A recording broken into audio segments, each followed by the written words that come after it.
What is up, all you sexy motherfuckers out there in Radio Land? It's your girl, Sapphire.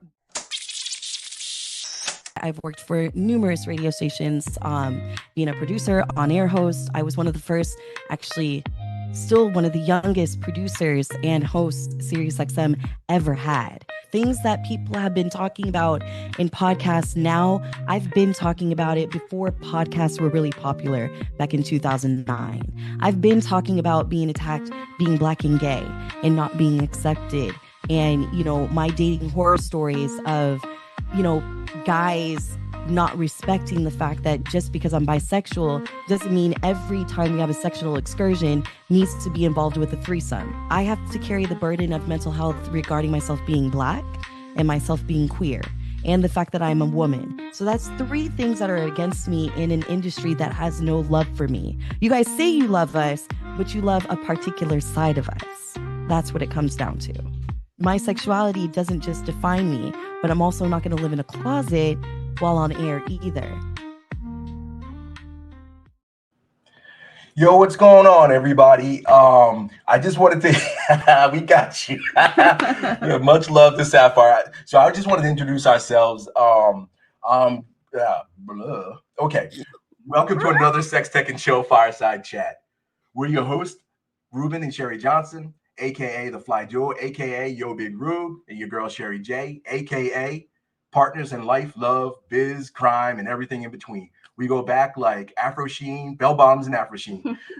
After the show, if y'all are so interested, check us out on xoflyduo.com.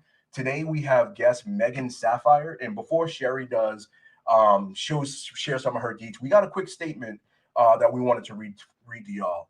So we want to do a moment of respect for our global siblings in Palestine, especially the folks suffering in Gaza and Rafah. If you've been paying attention to the news on independent journalism on social media, this won't be any surprise to you, as well as our family in Haiti, Sudan, the Democratic Republic of Congo, Ukraine, Armenia, also undergoing the impacts of extreme violence, starvation, and genocide, and for our Jewish family struggling under the weight of anti-Semitism. And of course, so many other folks, the LGBT community and Black folks across the globe and others. And the spirit and sentiment shared earlier today by educator Ernest Krim III, agitate or create. Agitate systems that need changing and create, envision, reimagine, and create new systems and new ways of doing things with opportunities that'll serve all of us better. In the spirit of Ubuntu, I am because we are a global family. So, Sherri, could you please introduce our friend? Sure. I got a list of pertinence about Miss Sapphire. Okay, so for anyone who didn't know, Mehgan's iconic podcast, Sapphire's Earplay, which we've had the pleasure of appearing on, has dominated the airwaves for more than 14 years, ranks in the top 2% globally, and has over 98,000 devoted listeners. In 2009, Mehgan was the youngest on-air producer for SiriusXM. She's done voice and production work for notable brands such as CBS Radio, iHeartMedia, Playboy, and more.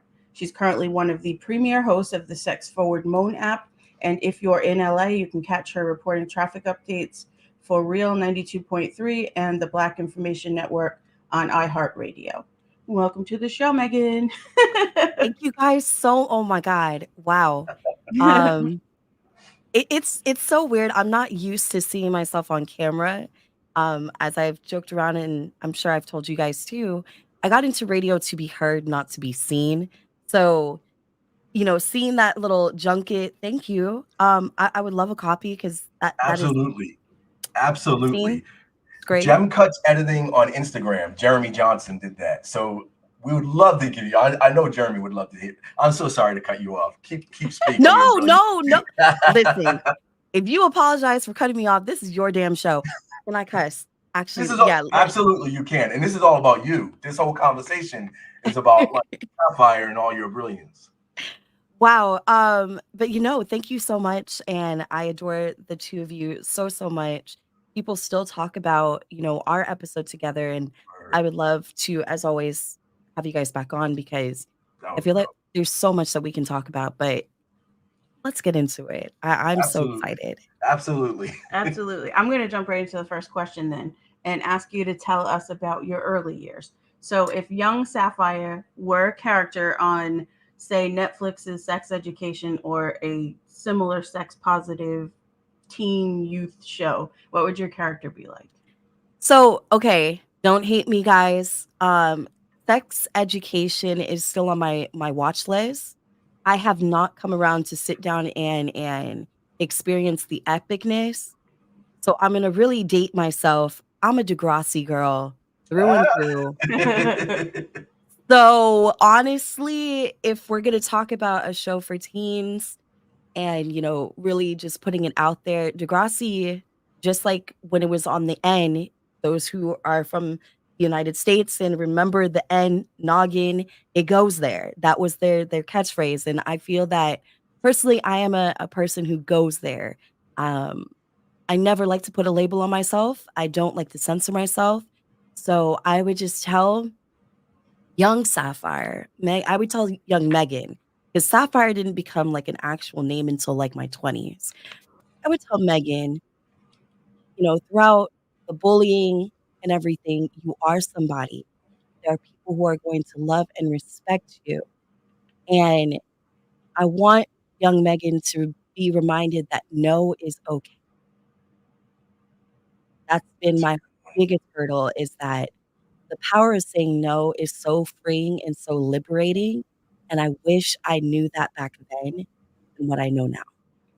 Oh, that's a really good one. Yeah. I mean, that actually leads into my question, Yeah. and asking about, you're known for doing a podcast that is incredibly sex positive. You've been doing this for an incredibly long time. You got a massive audience.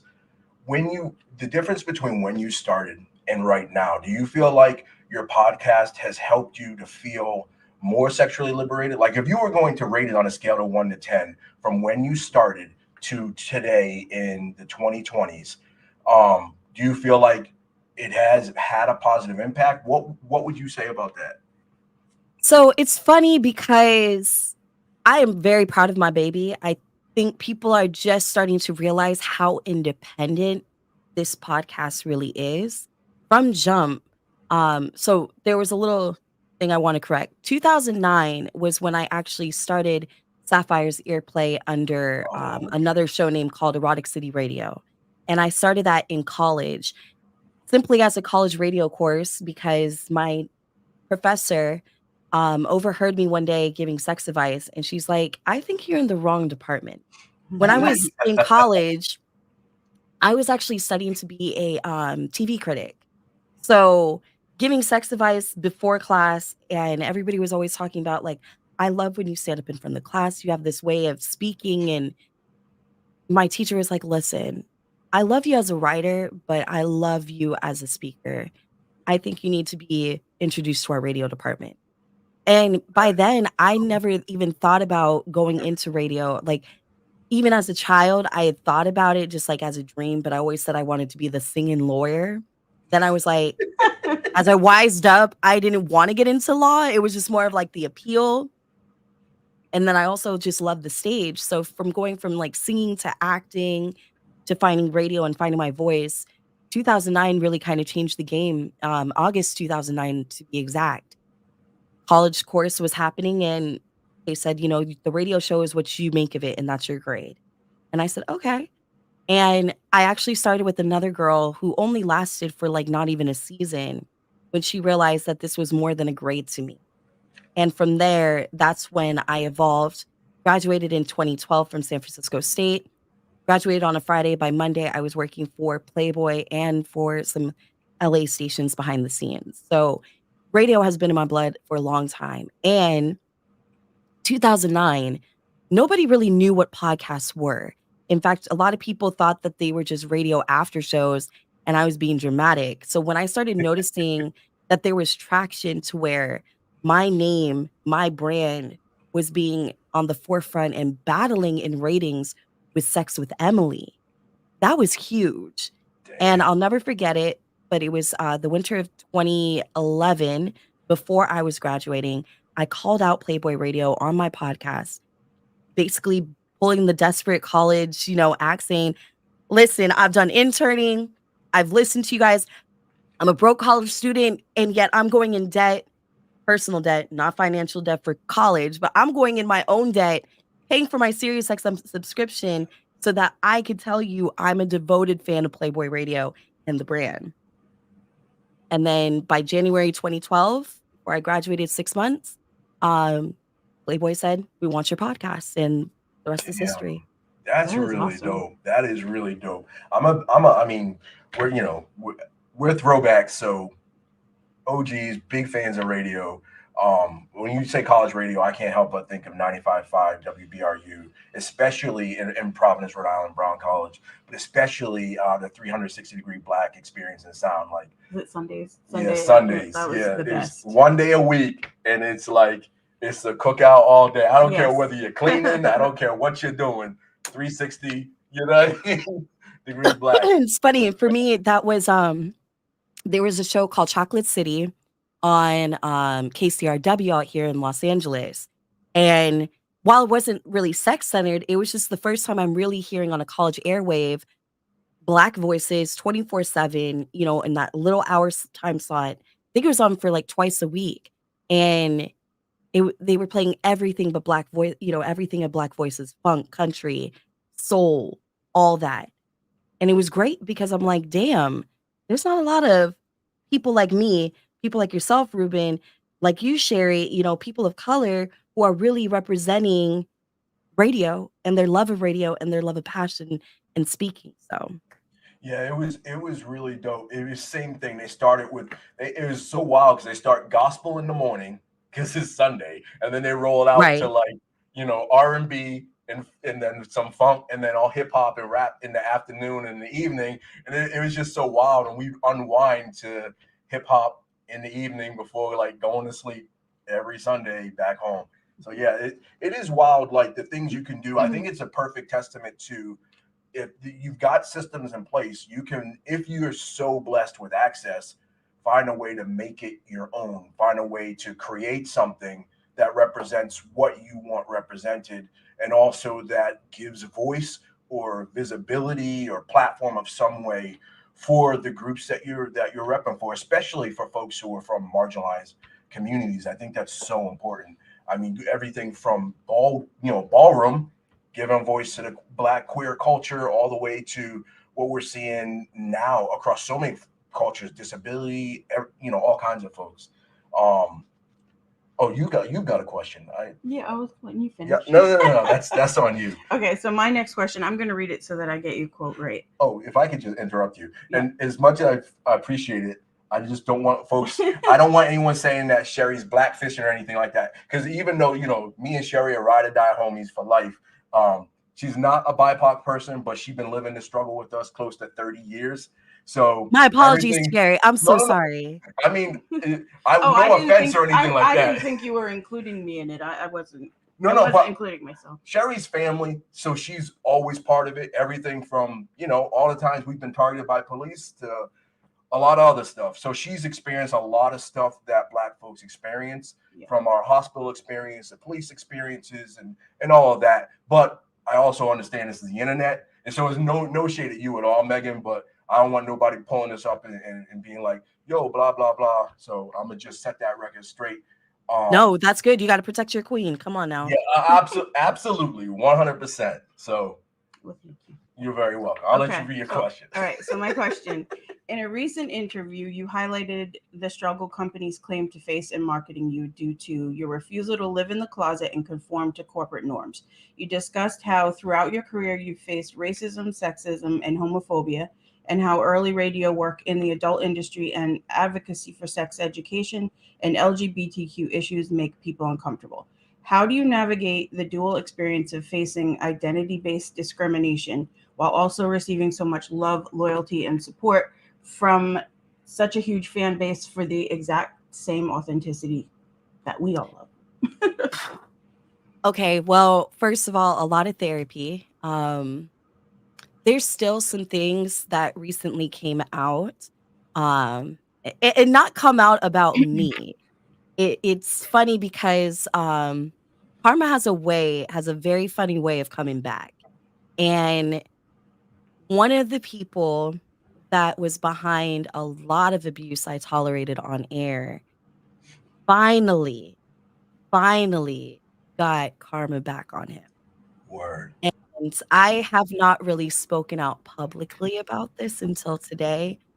But honestly, it's funny how the world works because I cannot tell you how many personalities in the radio industry that I've worked for have purposely tried to silence me in any way possible.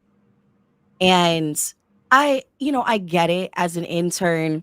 Nobody wants to see the intern or the executive producer try to overstep and outshine, somebody. But I'm hungry. I'm hungry. I have a degree in this industry and I'm gonna keep bragging that until the day I die because unfortunately there's a lot of people who have a voice and platform that just don't even know the simplicity of good journalism. So what it means to me in just kind of going forward and trying to go against the social norm, I know for a fact that I'm always going to have a voice and a job in this industry because unlike a lot of people, you can't put me in a box. I've worked every position, to get to this point. I've been the phone operator. I've been the intern going for, 8 blocks and people making fun of me on air, making it a bit like, "Oh, Sapphire's too dumb to go 8 blocks for coffee." And it's like, "Well, I didn't have to go 8 blocks if I didn't have, if someone would have just paid for an Uber or something to help me or, understand the fact that I didn't have a smartphone in college. I was under my parents' plan and my parents were like, "You don't deserve an iPhone. You want an iPhone? You got iPhone money? You can do that when you Parents. graduate. You're on our plan." You know? So, where was I going with this? So I feel like for me, it's the resilience. I think for companies that notice me that are like, "Wow, okay, so she's good at this, she's good at that, but can we put her on public airwaves? Probably not, but she's such a good worker." You can ask around and people will never say I was lazy. People will never say like I never not showed professionalism. Maybe have I overstepped with my professionalism and has my mouth gotten me in trouble? Absolutely. But you know, most revolutionaries, and I do model myself after like Angela Davis, for instance, defiancy for me is the best way to be known. I don't think Mehgan Sapphire would be the girl who she is today if I just stood in a corner and just said, "Okay, I'm just going to take this abuse." Yes, I got fired from SiriusXM for crying on my own time in the bathroom after a job on social media saying I was sick and tired of being the punching bag because I was the only Black woman in the room. You protected a predator, essentially. You protected an abuser for years. And now he's crying and boo-hooing because he lost his platform. No, you should have lost your platform 15 years ago when you allowed your audience to call me a bitter Black bitch and you co-signed on that. Isn't that And you have a Black daughter on top of that. So shame on you. Isn't that so much the way we've seen, like, we're protecting the people in power who there's really no reason to have protected them, and to allow that to go on? It's like protecting one person and that one person turns around and victimizes multiple people.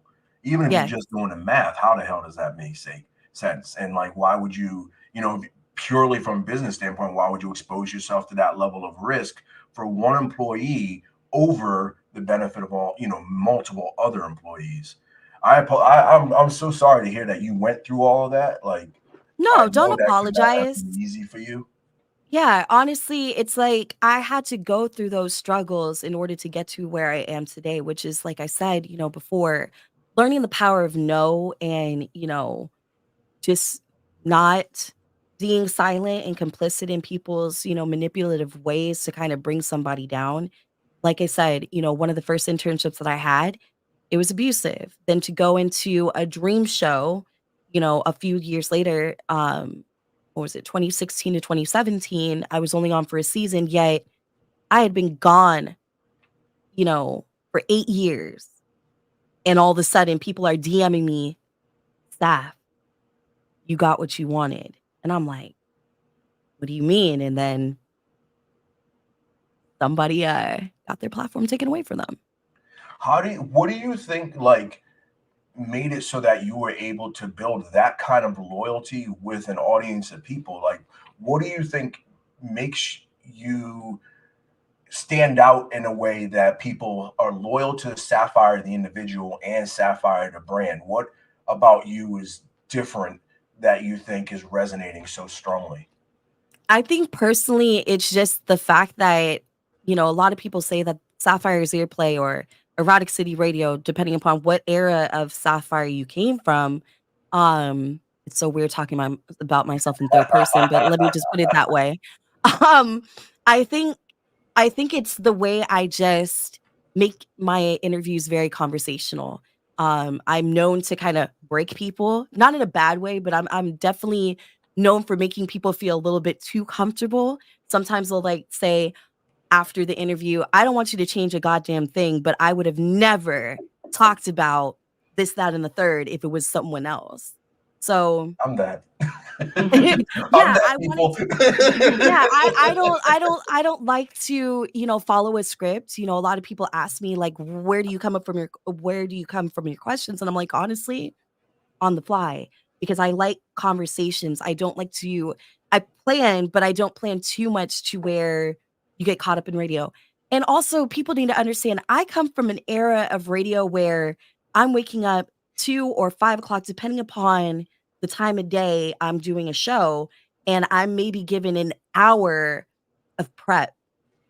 I come from the era of actual radio where news is happening at any given moment and things happen.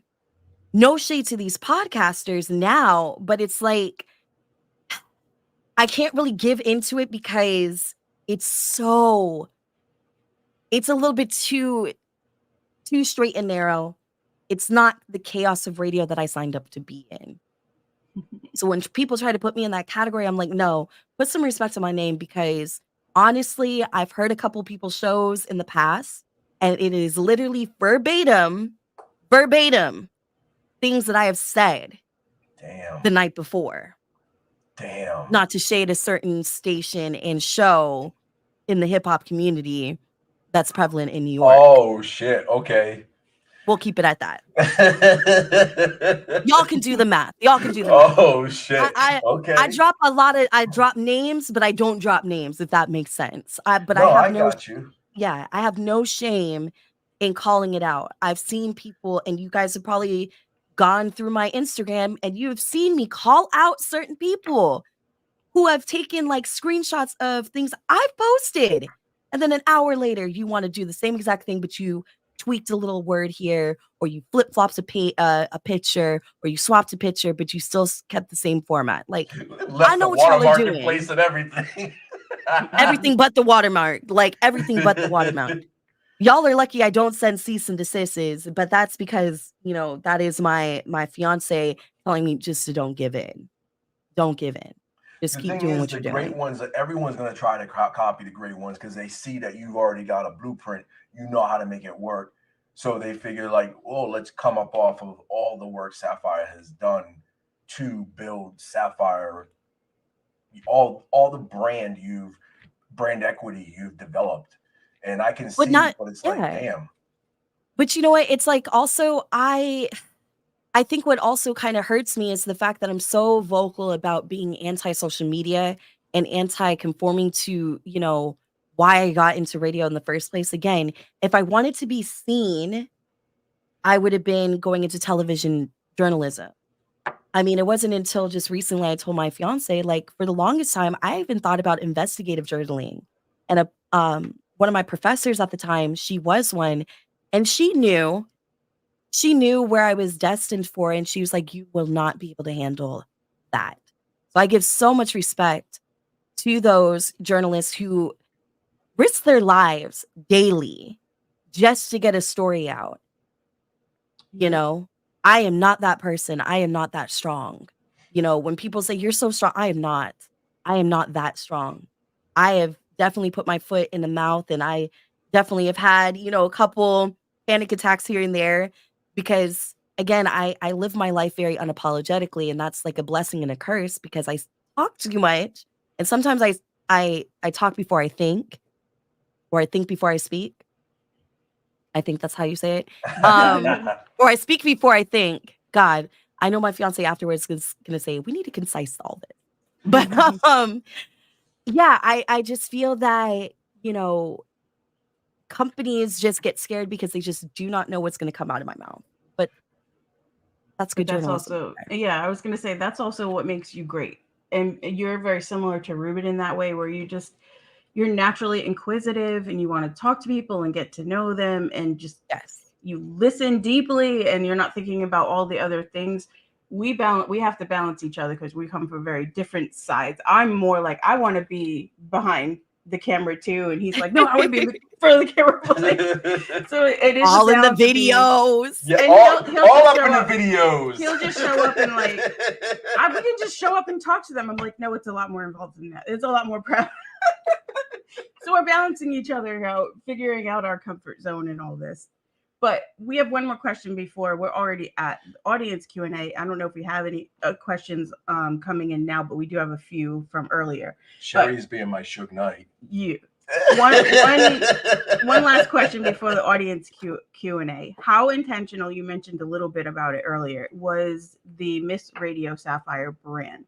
Is that something that came, that like was a happy accident like FlyDuo? Was it something that you kind of were, is it a strategic thing, or is it just who you are? It's who I am. Honestly, I'm going through a rebrand phase right now. I want to get merch out there. I want to, you know, do more side like quick chats, you know, like a 15-minute quick pod here or like a little video and stuff like that. I want to do all that. So I'm trying to go through a whole rebrand. At 35 years old, I mean, people forget I started this at 19. 19, 20 years old. So now I'm 35, y'all.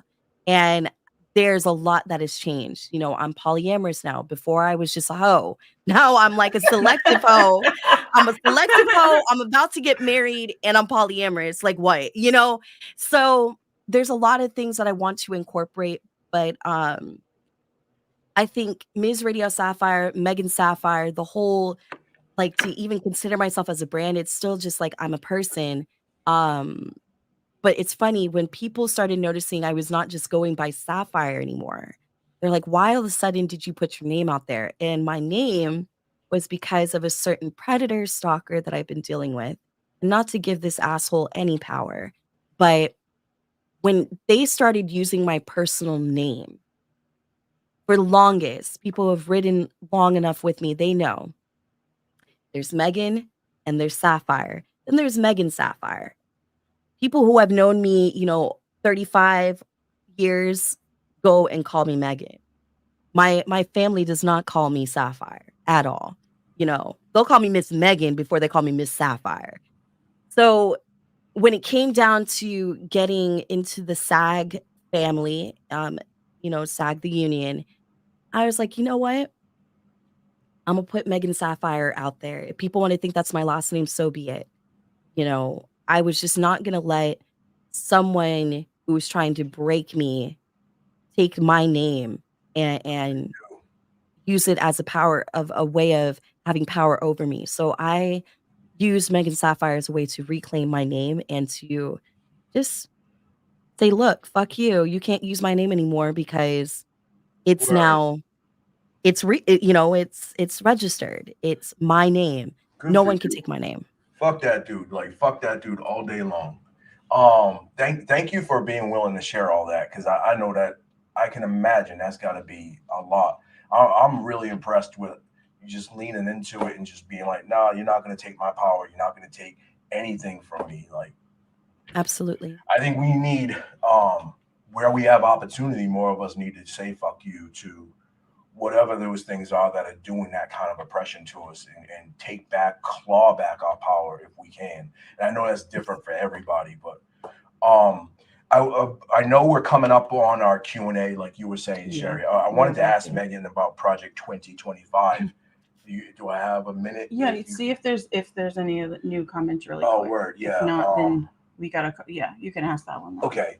So Project 2025 is coming up, and I think it's kind of like apropos, considering Project 2025 is focused on an agenda that is going to be incredibly oppressive, but especially to BIPOC folks, the LGBTQ plus community, and anyone doing any type of sexual wellness, health, pleasure, professional work.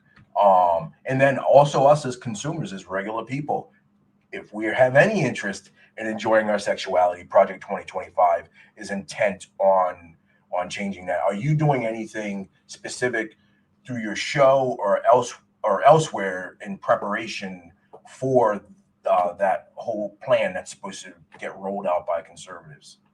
So just to, let people know, Project 2025 is only going to go into effect if the Republicans take the House. So I know you guys, and I know there's people out there that are like, my vote doesn't matter. Now should be the time to like wake the fuck up and say my vote matters. Okay. And I've said this off air, and I've definitely said this to a few people. I am legit scared of what's going to happen in November, because Project 2025 is bigger than you think. And the closest thing that I could tell people who don't want to get into politics, if you've heard The Handmaid's Tale, this is exactly where it's headed. And it doesn't just stop with the fact that conservatives want to, eradicate any form of, culture and ethnic studies, but also they want to take down the rights for us to have abortion pills and contraception medication of all kinds. They're calling sex recreational sex. Recreational. It's not intended to produce a pregnancy. Like, so that's a whole lot of us. Right. So on top of that, they want to eradicate sex education completely, because it's no longer, from what I was seeing, someone said that it was no longer a fundamental learning course. I'm sorry. The human body is very essential. Our anatomy is, inherent within us. Absolutely. And the fact that at this point, abortion rights are being taken left and right. Now you're going to have the laws come in and say, well, your abortion is unlawful due to XYZ. A 13-year-old child should not have to carry their predator's seed inside them. With all of that in mind, what do you do for self-care when you're thinking about all this stuff? Because I think of self-care in community as ways of not only sustaining ourselves, but as ways of pushing back and counteracting this type of aggressive legislation. What do you do in those areas? What do you do sustains you? You saw me take a breath. Honestly, for me, what I do is just I try to have open conversations with people. It's fun and games that we could talk about our sex life in any joking manner, but anybody who's listened to even just an episode or two of Sapphire's Earplay knows that I like to provide real conversations, real concerns, and shoot the shit and have fun with it. But I cannot stress it enough of how important it is to go into your own communities and have the uncomfortable conversation of where do we go from here into November?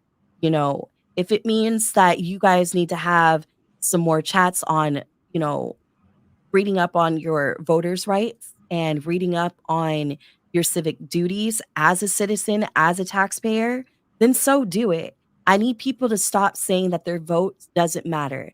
I'm tired of y'all taking up space in this, community, in this country, taking up space, not paying your damn taxes, and then want to sit back and complain about every little fucking thing a politician does.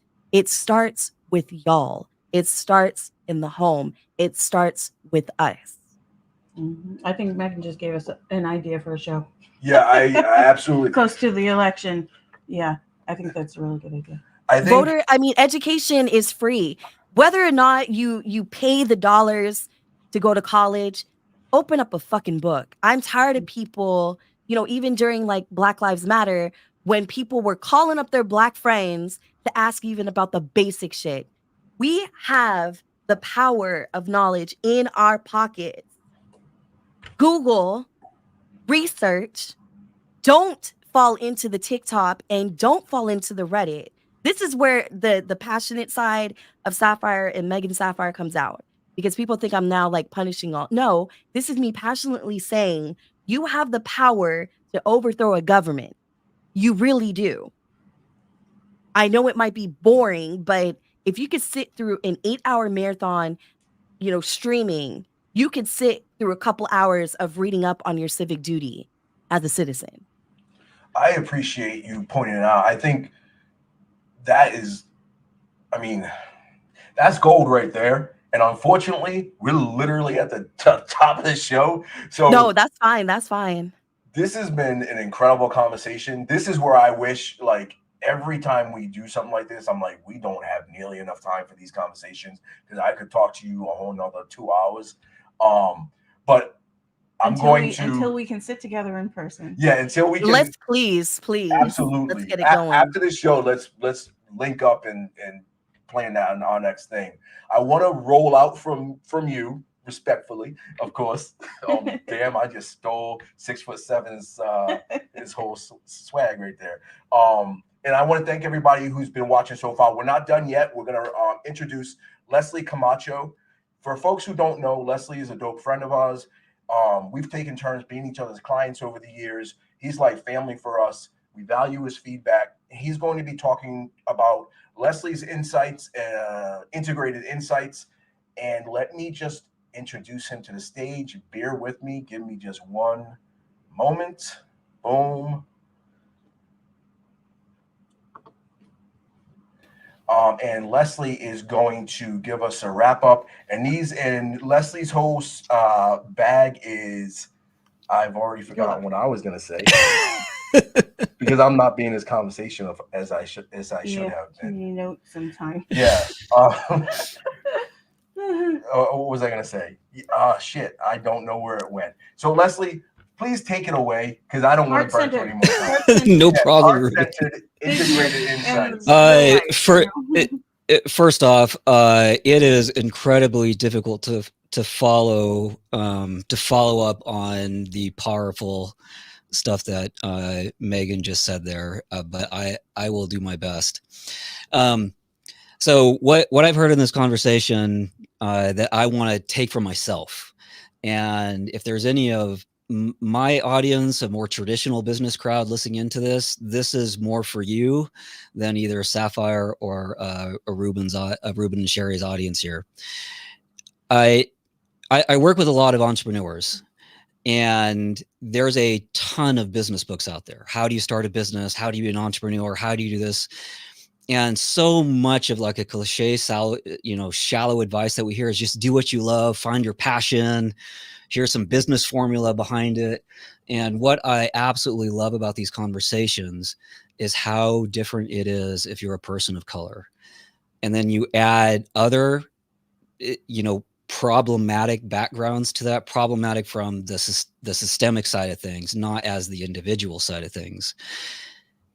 The amount of just tenacity you have to push through is often magnitudes of difficulty different than your traditional counterparts in the entrepreneur space. And in particular, in Megan's story, it's a white male-dominated industry she started in, still in.